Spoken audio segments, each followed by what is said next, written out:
Good evening, everyone. Thank you so much for taking time out of your evening to join all of us. I am Skye Perryman. I am the president and CEO of Democracy Forward, and we are so grateful for your care for the civil service, for the service that you all provide, and for your commitment to the government working for all people in this country. I can't overstate the urgency of this moment. At Democracy Forward, our mission is to advance democracy and social progress through litigation and policy advocacy and public education, and that work has never been more critical. Just in the last week, we have faced an unprecedented assault on the pillars of our government, on the idea of a government of, by, and for the people, the American people. We have seen attacks on our civil service, issuing executive orders aimed at dismantling the independent, nonpartisan federal workforce, the workers who do the work of the American people throughout this country and who do it without regard to political loyalty or ideology, but do it out of a commitment to our Constitution and a commitment to the American people. These attacks, they are not just about federal employees or government employees. They are an attack on all people in this country, seeking to replace public servants who owe a duty to the Constitution and to our people in our country with political loyalists is a way of undermining the ability of our government to work for all people. Our team at Democracy Forward is committed to working with anyone out there who will help us respond, and we have responded swiftly and decisively. A week ago today, we launched the Executive Order Legal Response Center, which you can access at democracy2025.org, where we are analyzing all of the executive actions and orders that are coming out of the administration. We have already filed lawsuits, as have so many other organizations and state attorneys general, to ensure that people and communities are protected, and we will continue to use the law to do that. And we also launched Civil Service Strong, which you can access at civilservicestrong.org, which is a coalition uniting civil society organizations, nonpartisan good government groups, legal experts and unions, and just people that care about the government working for all of us in order to ensure that we're supporting civil servants in this time.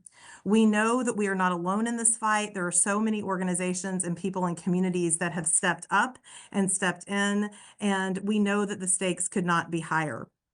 We will continue to use all tools at Democracy Forward to protect and defend our civil service and our society and our democracy and all people.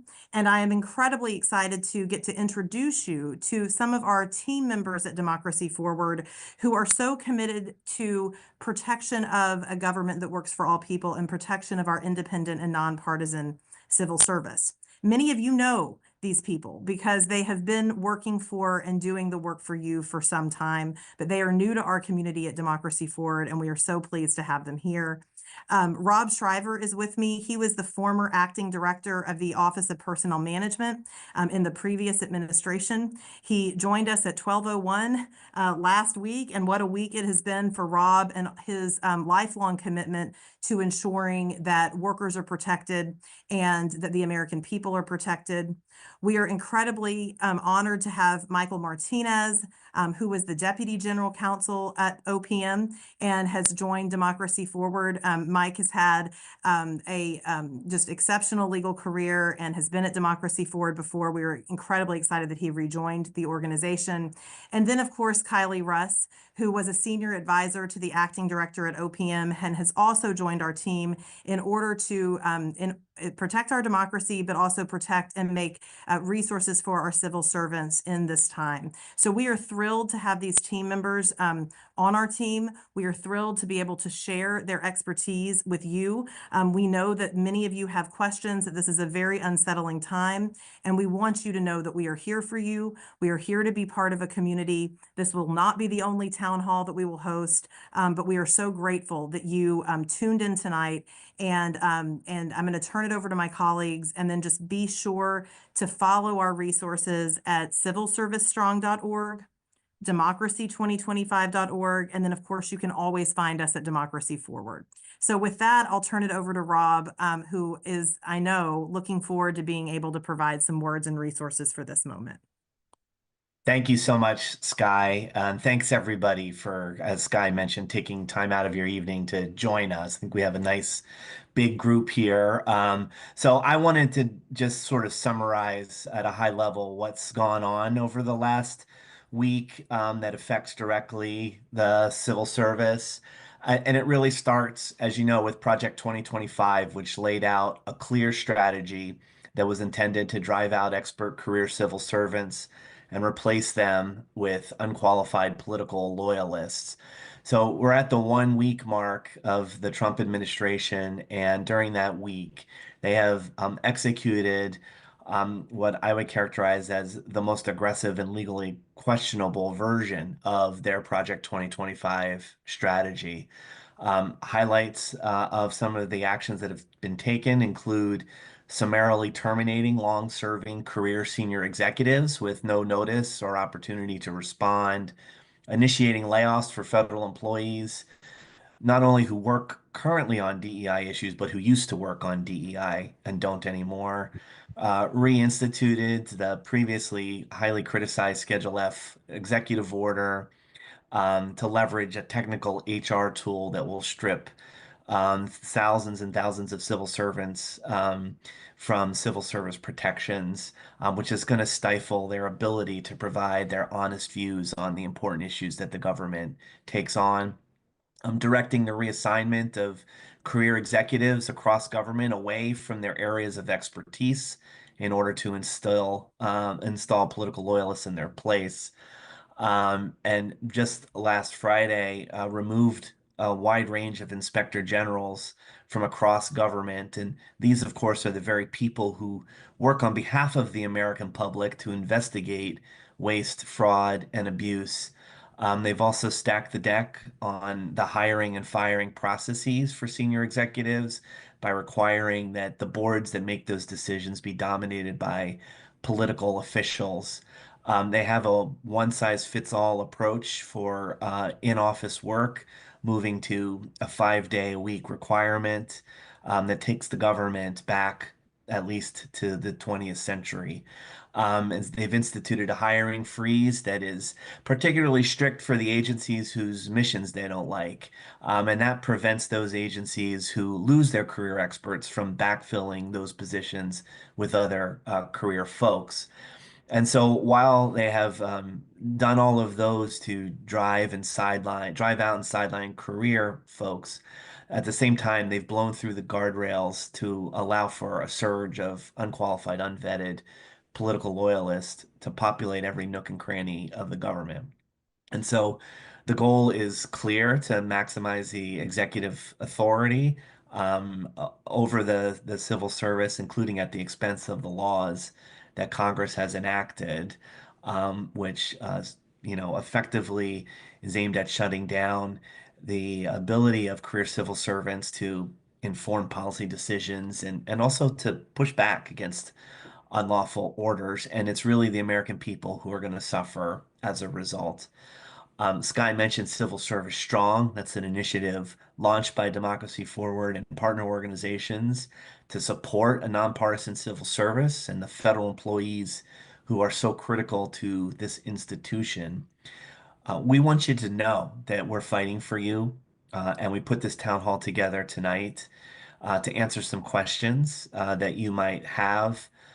We have some that are teed up to get things started, and we'll get through what we can tonight. And Kylie will go over some of the logistics, but if we can't get through everything tonight, we're going to be updating our Civil Service Strong website, civilservicestrong.org, with the Q&As that we get in from any source that's going to be relevant to this group of people. So thanks again for being here. And let me turn it over to Mike Martinez, a senior counsel for Democracy Forward, for some other important information off the top here. Thanks, Rob, and thanks, Guy, and thank you all for joining tonight on this, to hear about this important topic. I'm Mike Martinez, senior counsel at Democracy Forward. My second stint here, and really at heart, I'm a civil servant. I mean, I was at DOJ for many years, so I can only imagine what you all must be going through tonight. before we just get things going, I wanted to just offer some expectations and ground rules. We're going to offer a lot of practical tips tonight for different scenarios, answer certain questions, but really, you should not take any of this as legal advice. These are all very complicated areas, and as they apply to you and your situation, you may want to consider actual legal counsel. So just a disclaimer at the top. I believe this will be recorded, so if folks you know would benefit from any of this, please let them know that it'll be on YouTube. It'll be uploaded so you all can share that. And just jumping into the litigation, we can't say a whole lot about that tonight because that's still underway. But you should know that we at Democracy Forward and other partners out there are on this around the clock, thinking about the best ways to push back on all of these actions. So pretty soon you'll be able to track all of this on Civil Service Strong. So in addition to it being a resource for all you about rights, you'll also be able to use it to track our actions here. So with that, let me just hand it over to my colleague, Kylie. Hey, all right. Thanks. Thanks, Mike. And hello, everyone. My name is Kylie Russ. I am Director of Good Government Initiatives at Democracy Forward as of last week, and I'll be moderating today's discussion.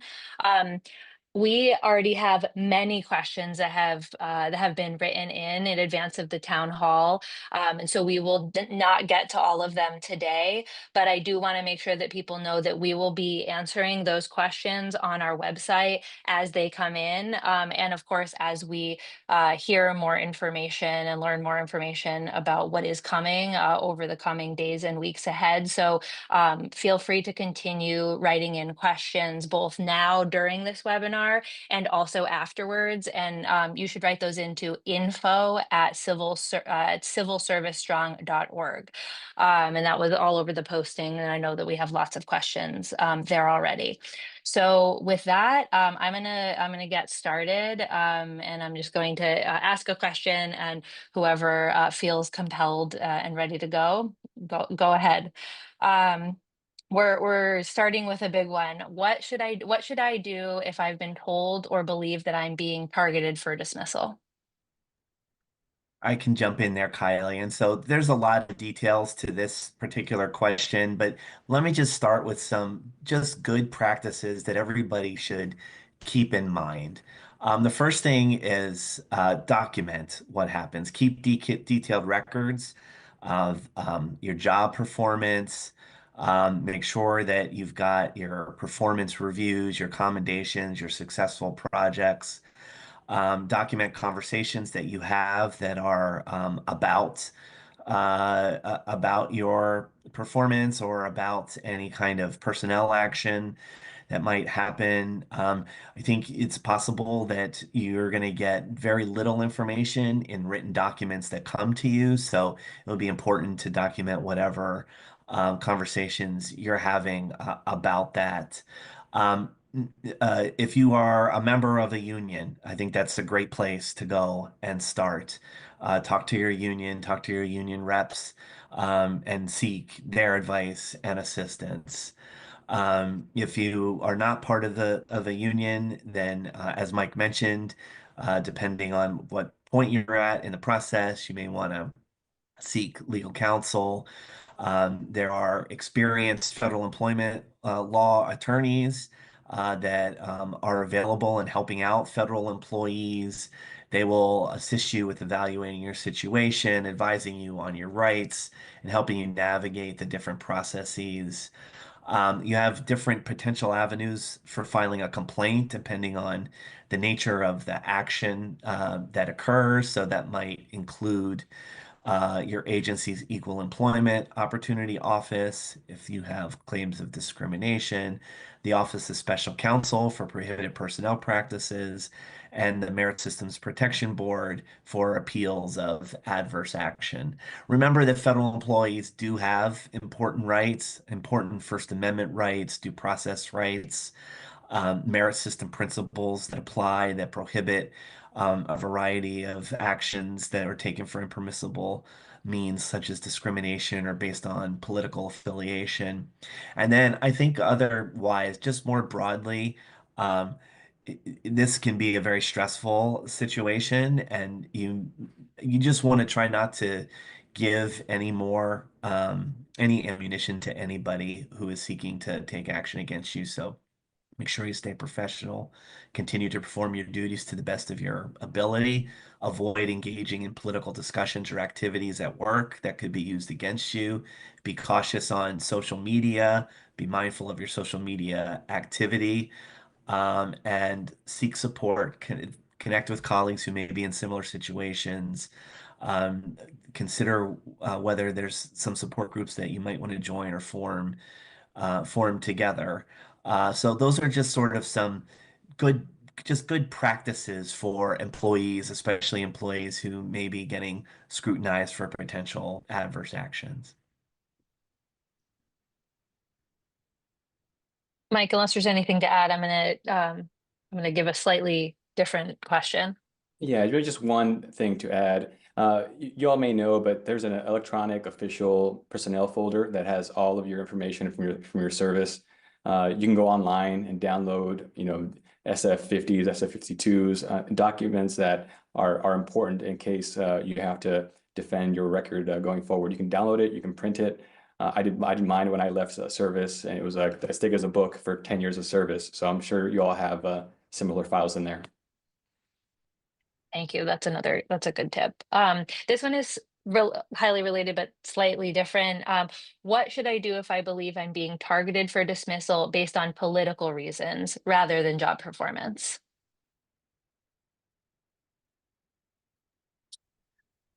So I can jump in there again because broadly speaking, federal employees are protected from adverse personnel actions that is based on their political affiliation.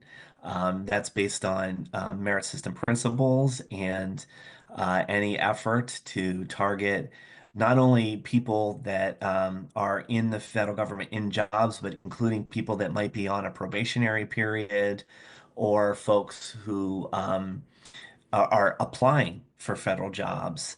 That you can't be targeted based on your political affiliation. So the first piece of advice is just be aware of that. I think folks who maybe are on a probationary period and are basically considered at will employees might not be aware that even though you can be dismissed without notice and without cause, if the dismissal is being done for partisan political reasons or for discriminatory reasons or in retaliation for being a whistleblower, those are all rights that you have even as a probationary period employee.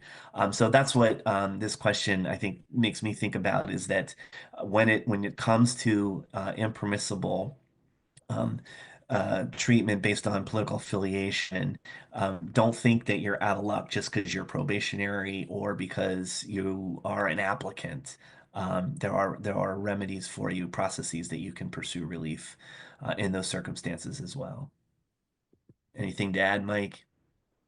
Oh, yeah, it covers it well. Thanks. Thanks. Okay.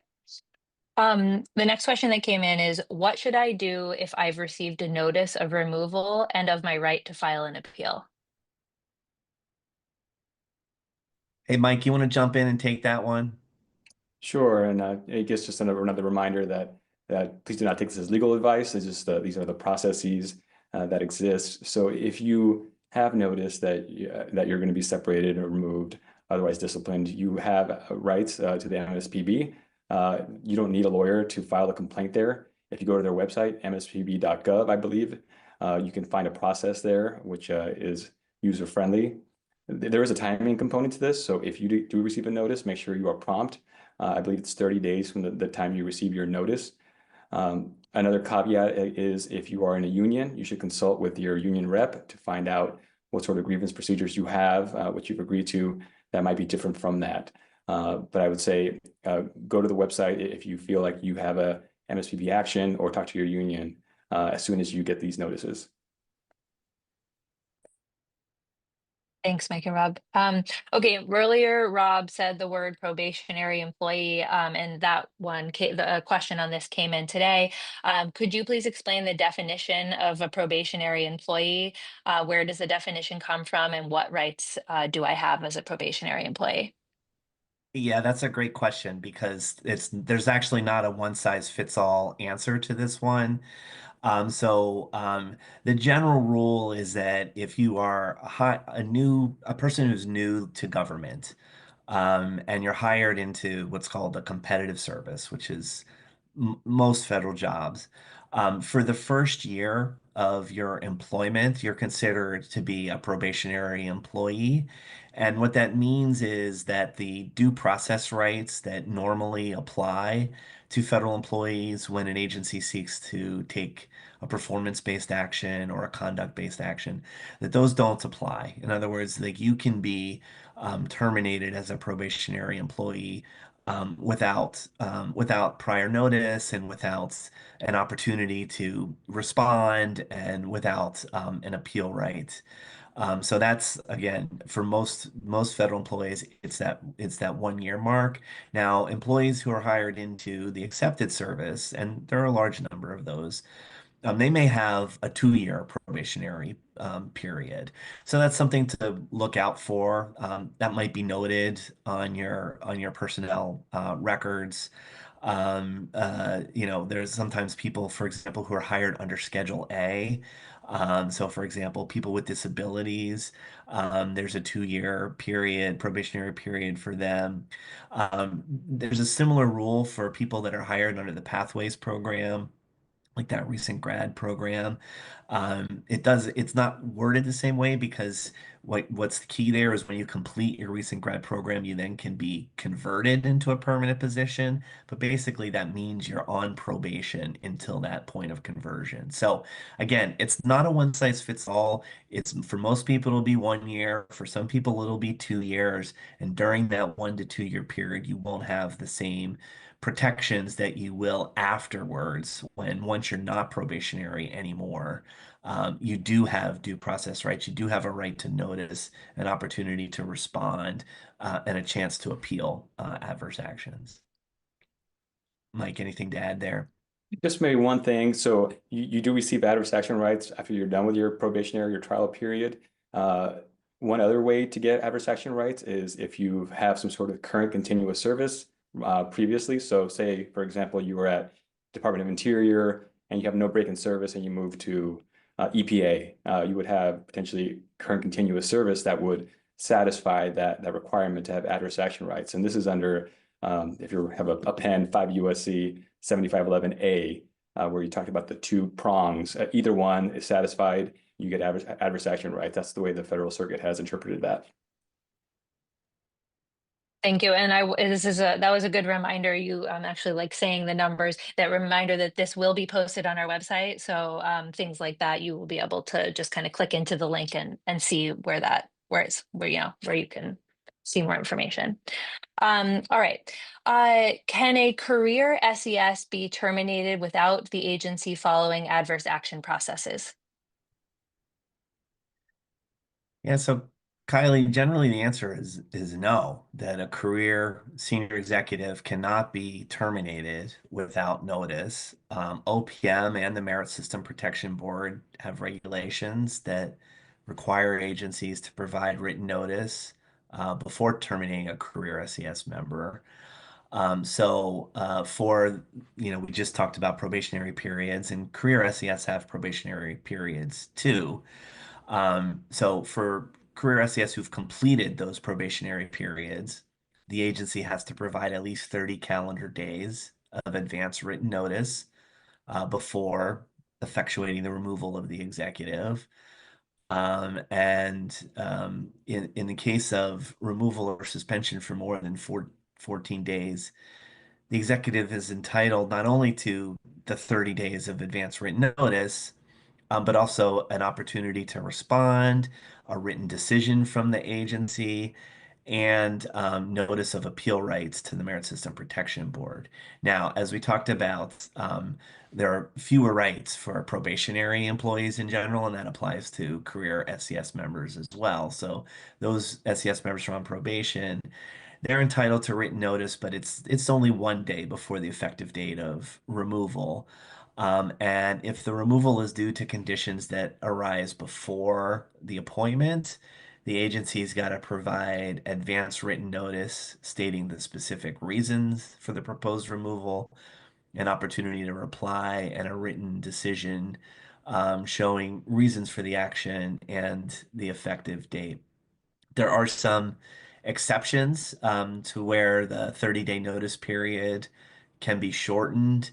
And, those are in some severe cases when the agency has reasonable cause to believe that the executive has committed a crime for which imprisonment can be imposed, or in cases where retention poses a significant threat to others, risk of loss or damage to government property, or jeopardy to other legitimate government interests. Even in those exceptional cases, there's some form of notice that is still required. And there are specific procedures that are outlined in Title V CFR 359.406. As Kylie said, we'll have that out there on the website.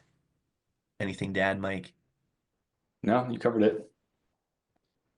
Another SES question, highly related, is can a career SES be reassigned without their consent? So that is a feature of the senior executive service as it was originally envisioned, that this would be this cadre of senior executives who could move about government and could be reassigned. So the short answer is yes, but there are some rules and procedures that apply. So first of all, if you're a career member of the SES and the agency wants to reassign you, you're entitled to written notice at least 15 days before the effective date of reassignment.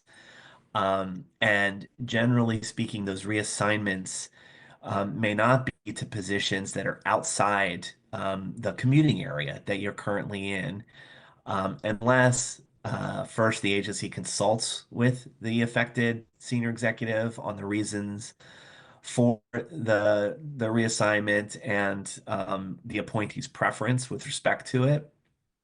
And then the career appointee's got to receive notice that includes a statement of their reasons for reassignment at least 60 days before the effective date of the reassignment. So again, the general rule is that for a reassignment, you're entitled to at least 15 days notice. But if the reassignment is outside the commuting area, then you get 60 days plus really what's essentially a chance to consult on that.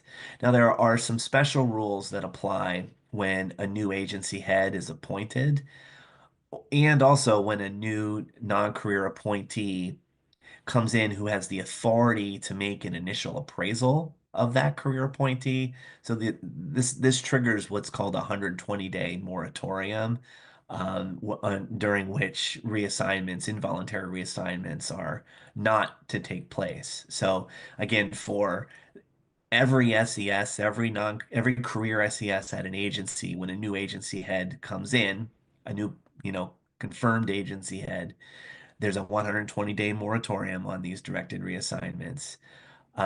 Even afterwards, when a new non-career supervisor comes in, the people who get the SESers who get their performance reviewed by that new non-career SES, that 120-day moratorium applies then too.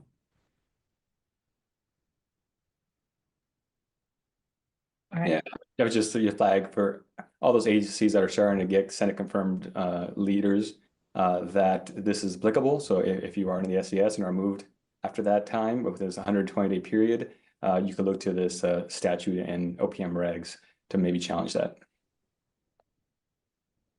Okay, great. And that's for SES. Now looking at general schedule, can general schedule career federal employees be terminated without an agency following the adverse action process?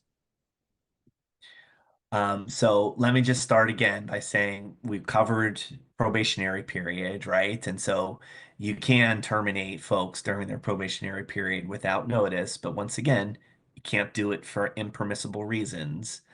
Once you've completed the probationary period, if you're a GS employee who is not a political appointee, then it would be against the rules to terminate you without notice. The rules are clear that an employee against who an adverse action is proposed is entitled to a few key things. One is at least 30 days advance written notice. Again, there is sort of an emergency exception to the 30 days notice if there's reasonable cause to believe that the employee has committed a crime for which a sentence of imprisonment may be imposed. But generally speaking, 30 days advance written notice, a reasonable time, but not less than 7 days to answer orally and in writing, and to provide affidavits or other documentary evidence in support of their answer in response to the proposed action. The employee has a right to be represented by an attorney or another representative, and they have a right to a written decision and the specific reasons at the earliest practicable date. It's also important to know that once you go through that process within the agency, the employee against whom the adverse action is ultimately taken also is entitled to an appeal to the Merit System Protection Board. And it's just some other kind of housekeeping things to keep in mind is employees are entitled to copies of the notice of the proposed action, the answer, that you provide to the agency, a summary of your oral response, the notice of decisions and the reasons supporting the decision, and any order that effectuates the adverse action, the termination or the suspension. Employees are entitled to have all of that information, which is relevant to an appeal before the board. Mike, anything to add? Maybe just quickly on the carve outs. So this is the general state for Title V employees, which is most of the government, but there are certain statutory carve outs. Most notably, if you are at DoD or VA or independent agencies, you might have different rights, but a lot of them have adopted these procedures. And by statute, in 7511, there are also some other carve outs, but this is the general structure. All right, thanks both.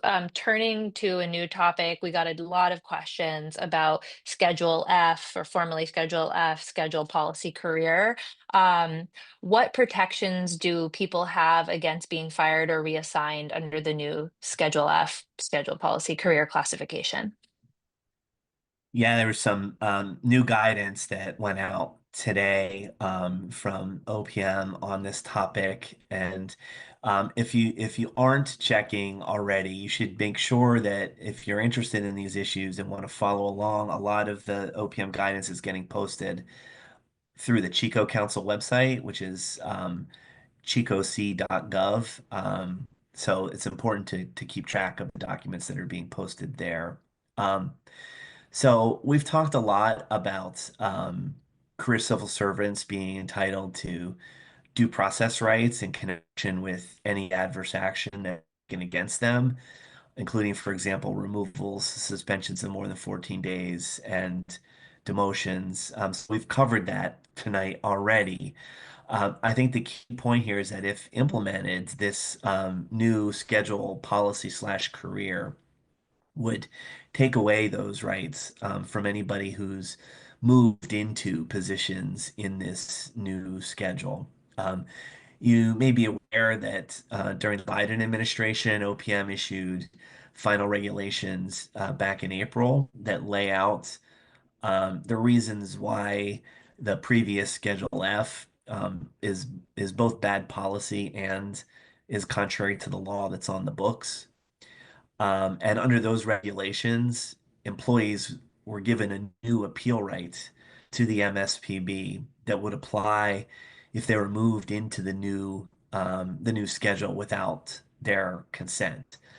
And so even if no adverse action occurs, but you're somebody who's just moved into that new schedule, under the OPM regulation from last April, there would be a right to file an appeal about that.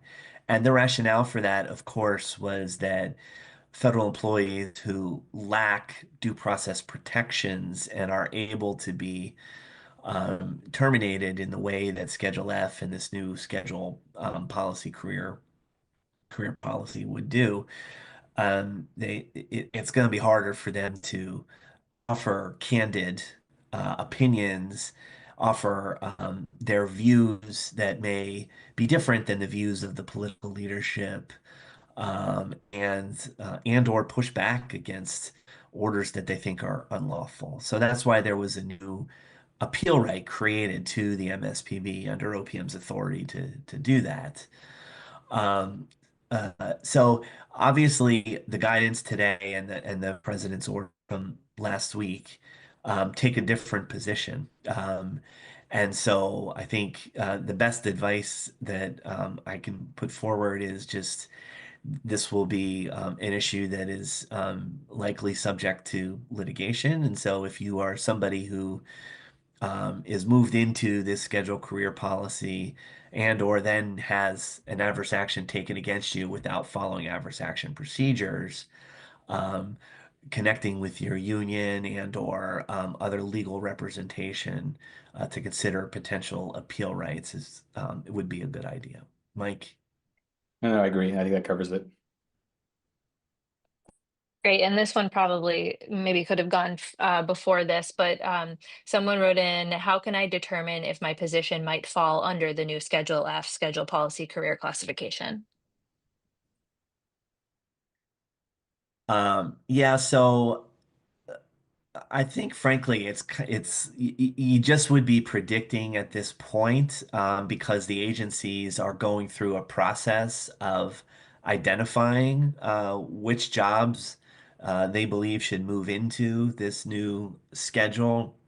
Um, Both the original executive order that created Schedule F, the new executive order, and the guidance that OPM issued today identify several factors and characteristics of positions that agencies are to take into account in identifying the jobs that should move into this new schedule. So I can kind of go through some of the key things that are in those documents. One is if your role involves policy influencing responsibilities such as shaping, implementing, or advocating for policies that significantly impact Americans. Two, if you directly or indirectly supervise employees who are in scheduled policy career positions. Or three, if your duties align with categories that the director of OPM indicates may be appropriate for inclusion in scheduled policy career. Those are all like the broad categories. And as I mentioned, OPM has provided some more detailed guidance.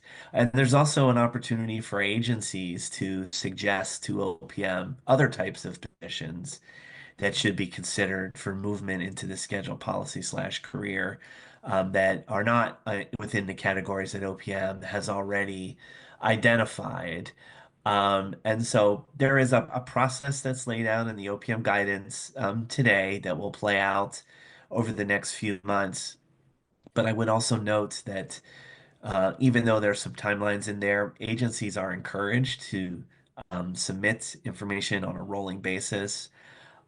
So it's possible that as soon as agencies start submitting that information, employees will hear more about their individual status, meaning that it may not be, all the way up until the deadline that is in the OPM guidance today. You may start hearing sooner than that. Anything to add, Mike? No, nothing further. All right, thanks.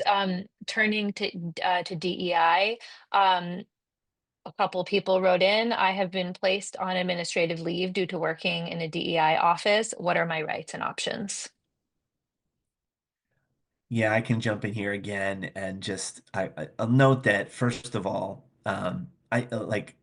before I give this answer, let me just say that I know folks are going through a really tough time with this, and it's very upsetting, and it's very difficult to sort of contemplate what's going on here. So, all of that is to say that administrative leave is paid time off. And so it can be tough to like challenge that action in and of itself, meaning the agency's decision to put you on administrative leave. I know how it would feel. Even though you're getting paid, you're being shunted aside and not allowed to do your job. And so it's cold comfort that, you're getting paid. But um, uh, bottom line is that um, agencies have some pretty broad discretion on putting folks on administrative leave. It's going to be tough to challenge. That discretion's not totally unlimited. So if you think that there are unique circumstances that apply to you that show that maybe you're being singled out for particularly egregious treatment here. So, for example, they put a bunch of people in similar positions on administrative leave and then decide to bring everybody else back except for you. That's the kind of time when you might want to think about reaching out to your union or your legal counsel. Mike? I would just say if the next steps of reductions in force, in the past, those have been met often with litigation because they have strict statutory and regulatory requirements at every step. So agencies have been, more gun shy about actually going through with them because of how complicated they are. So if you are subject to a reduction in force, that is something that you should keep in mind as you speak with your counsel and go forward. Thanks. How can people think about transferring their skills to other areas of government work if their DEI related position has been eliminated? So I guess I would answer that one this way. If you want to apply for other federal, if you go through the process that Mike just described and you wind up being subject to a reduction in force, um, it's definitely worth looking into what your rights are as somebody who has been subjected to a reduction in force. But the other thing I would also say is folks should apply for any other federal job in which they're interested in which you're qualified for, because it's illegal for an agency to disqualify you from consideration because you worked on DEI in a previous job. Like that's not a legitimate reason to exclude you from consideration, to deem you unqualified, to not offer you a job if you're the best candidate. Agencies can't discriminate against people just because they worked on issues that the Biden administration thought were important and the Trump administration thinks are not. So there are different tools out there. There's a job exploration tool on USA Jobs that could be helpful for you in plugging in sort of what your experience and what your skills are and helping you find other types of jobs in the government that you'd be qualified for. So you can check out those kind of tools. But again, the main takeaway that I want to leave you with on this question is that it would be illegal for an agency to disqualify you, not consider you, not hire you if you're otherwise qualified for a job just because you worked on DEI in the past.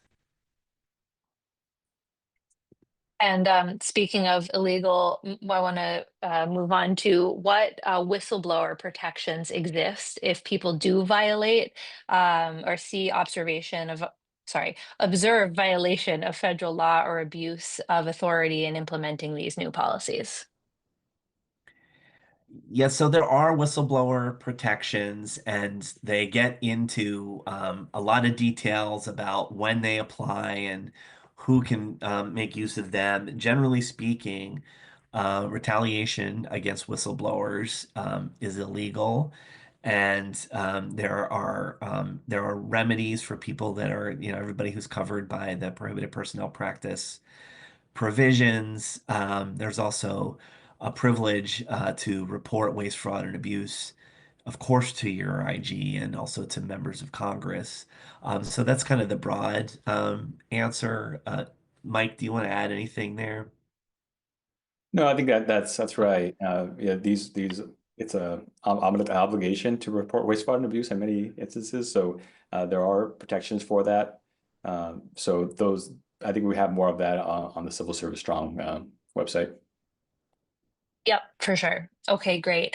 I can't believe that I'm saying this, but we're actually already at our last question. I know that there were lots of questions we didn't get to, and we will address those moving forward. This one's a little bit kind of proactive. What should civil servants join AFGE or another union if they're able to? And will being a part of a union increase the chances of protecting civil servants? Well, Kylie, I feel like I need to disclose to everybody on the call that I worked as a lawyer for the National Treasury Employees Union for 13 years at the beginning of my career. So I got a little bit of a bias here. My view is that joining the union is a good idea, and that having workers join together in these times is really a very important thing to do. There's a lot of benefits of joining unions. You could be covered by litigation that unions might bring. You have access to grievance procedures, union contracts, um, stand up even when federal policy changes. There are rules about that. That means there's different remedies for union workers than there are for non-union members. When you join a union like AFGE, NTU, NFFE, IFPTE, on and on and on, there's lots of great unions out there. That means you gain a voice in your workplace. Um, my friends at AFGE say that when workers stand together, we build the strength to shape decisions that impact our daily lives. And that you'll get the tools to take control of your workplace, ensure that your rights and concerns are heard and respected. Remember that unions, not only do they represent individual employees, but they negotiate contracts that are designed to reflect what matters. And they try to really make sure those contracts have substantive meaning to them. And they negotiate on all conditions of employment. And let me tell you about another thing that helps when you join a union is the unions often can be the workers' voice to Congress. And the stronger the union is, and the more people that join those unions, the stronger the voice is to Congress. The Congress knows the unions that got the most people that have signed up for them, that are working with them, represented by them. So it's important to know that too.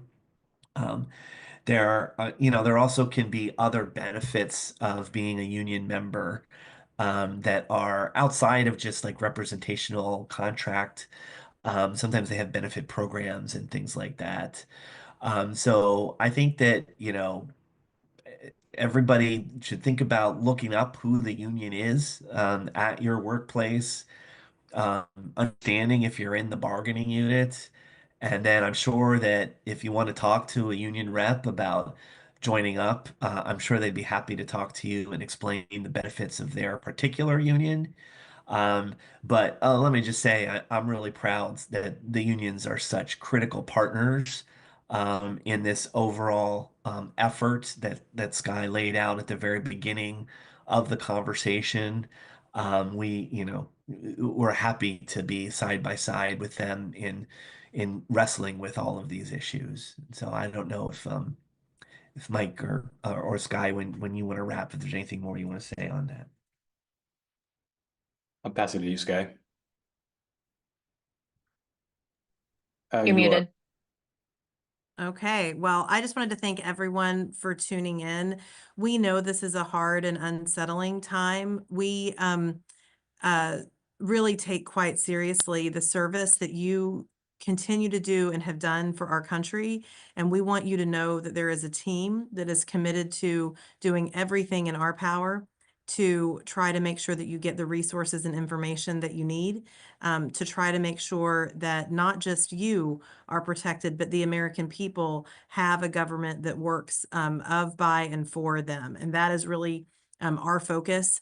So you've met some of our colleagues here tonight. I hope you'll continue to tune in and meet other of our colleagues. You can reach us. We don't do any kind of, we don't do AI. You reach a human when you reach out to Democracy Forward. So if you go to civilservicestrong.org and want to contact us, want to get information, you can sign up. And the very people that you have met tonight and that you will hopefully meet on other town halls will be the ones looking at and really, seeking to make sure that we're getting you information. Tonight, of course, is not a substitution for consulting with your own advisors and your own legal counsel, but we do want to make sure that we're providing information and a place for community. We are not going to give up on you. We are not going to give up on the American people. We have a saying around here where we say that we believe democracy is worth the fight, and the fight for democracy is the fight for people. And so thank you for everything that you do for all of us. And we are here. We will set more of these opportunities to get together. And please do go to civilservicestrong.org, democracy2025.org. And then you can always find us at democracyforward.org. Follow us. And we really do appreciate the time that you took out of your evening to attend tonight.